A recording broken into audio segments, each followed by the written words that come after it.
ఒక ప్రజాస్వామ్య పరిరక్షణ కోసం, రాజ్యాంగ పరిరక్షణ కోసం ఈ ఎన్నికల్లో అందరూ ఒకటై కాంగ్రెస్ గెలిపించవలసిన అవసరం ఉంది అని చెప్పి మేము భావిస్తూ ఉన్నాం. వాస్తవానికి గత 10 సంవత్సరాల కాలంలో బీజేపీ ఏలుబడిలో అసమానతలు చాలా తీవ్రమైనవి. ఒక 160 మంది బిలియనియర్లు వాళ్ళు 25% ఆదాయాన్ని, 40% సంపదను అనుభవిస్తుంటే దిగువన ఉన్న 50% మంది పేద ప్రజలు, అంటే 70 కోట్ల మంది పేద ప్రజలు 6.5% ఆదాయాన్ని, 15% సంపదను మాత్రమే వాళ్ళు కలిగి ఉన్నారు. ఇంత తీవ్రమైన అసమానతలు ఇదివరకు ఎన్నడూ లేవు. రైతులకైతే 5 లక్షల కోట్ల రుణమాఫీకి ప్రభుత్వం డబ్బులు లేదన్నది, కానీ 30 లక్షల కోట్లు కార్పొరేట్ రంగానికి రుణమాఫీ చేసింది. అట్లాగే నిరుద్యోగం దాదాపు 4 రెట్లు పెరిగింది, 2% నుంచి 8% పెరిగింది. ప్రభుత్వం కూడా వ్యవసాయం మీద వ్యవసాయ బడ్జెట్ ను 30% తగ్గించింది. సబ్సిడీలను 43% తగ్గించింది. వ్యవసాయ సబ్సిడీలను రకరకాలుగా ప్రజల అవసరాలకు మాత్రం వాళ్ళు సహాయపడలేకపోయింది. రేట్లు పెరిగినాయి. పెట్రోల్ డీజిల్ రేట్లు 35 నుంచి 40 రూపాయలు పెరిగినాయి ఒక్కో రాష్ట్రంలో ఒక్కో రకంగా. జిఎస్టీ భారం అనేది ప్రజల మీద పడ్డది.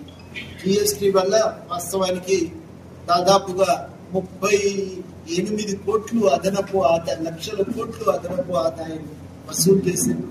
పెట్రోల్ డీజిల్ మీద పన్నుల రూపంలో ఒక 16 లక్షల కోట్ల రూపాయలు వసూలు చేసింది. ఇన్ని రకాలుగా ఇవాళ ప్రభుత్వం ప్రజలను దోచింది, కాకులను దోచి గద్దలకు వేసినట్టుగా ఈ అసమానతలకు కారణమయ్యి ప్రభుత్వము మరోవైపు రాజ్యాంగాన్ని మారుస్తామని చెప్పి, రాజ్యాంగాన్ని సవరణలు చేస్తామని చెప్పి, మాకు మెజారిటీ ఇవ్వమని చెప్పి అడుగుతూనే ఉన్నారు. తాము ఈ అసమానతలను మరింత తీవ్రంగా పెంచడానికి అధికారాన్ని ఇవాళ కేంద్రం, అందుకే 400 సీట్లు అడుగుతా ఉన్నారు. ఇవాళ ఈ అసమానతలు పెరగకుండా ఉండాలంటే ఈ విధానాలు అయితే మానవలసింది. అందుకోసమే మేము బీజేపీకి వ్యతిరేకంగా, కాంగ్రెస్ కు అనుకూలంగా, ఎందుకంటే న్యాయాన్ని సాధించడానికి ఇవాళ కాంగ్రెస్ పూనుకొని ఉన్నది కాబట్టి కాంగ్రెస్ కు అనుకూలంగా ఓటు వేయమని చెప్పి ప్రతి ఒక్కరిని అభ్యర్థిస్తున్నాం. ఇదే మెదక్ నియోజకవర్గంలో నీలం మధుకు ఓటు వేసి గెలిపించవలసిందిగా, హస్తం గుర్తుకు ఓటు వేసి గెలిపించవలసిందిగా కూడా మేము ప్రత్యేకంగా అభ్యర్థిస్తున్నాం. ఇది వాళ్ళ ప్రధానంగా ఈ ప్రచారాన్ని విస్తృతపరచడానికి అన్ని ప్రజా సంఘాలతో మాట్లాడుతున్నాం.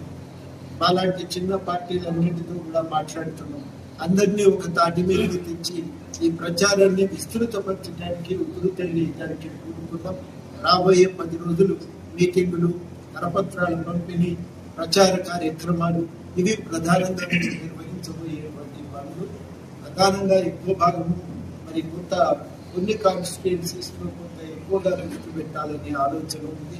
ఉన్న సమయాన్ని దృష్టిలో పెట్టుకొని ఇదే ఇప్పటికీ మేము అనుకున్నటువంటి కార్యక్రమం.